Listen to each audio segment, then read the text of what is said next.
చాలా ప్రేమించాడు మమ్మల్ని మా అన్న.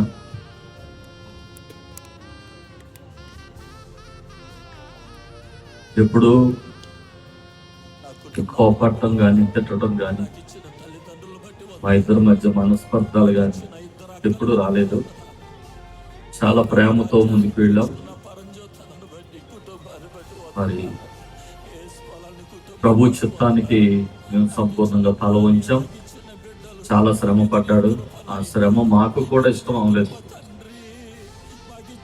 ఈరోజు ఒక్కడిగా ఉన్నానని ఒక బాధ లోపల ఉంది. అన్న కూడా వేదిక మీద ఉంటే ఈ కార్యక్రమంలో బాగుండేదని ఆశపడ్డాను. కుర్చీ మీద అయినా తీసుకొచ్చి కూర్చో కట్టాలనుకున్నాను.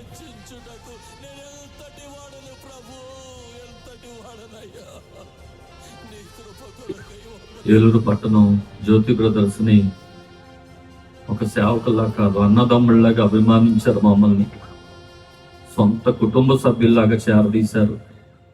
ఏలూరు ప్రేమని మేము ఎప్పుడు మర్చిపోలేము.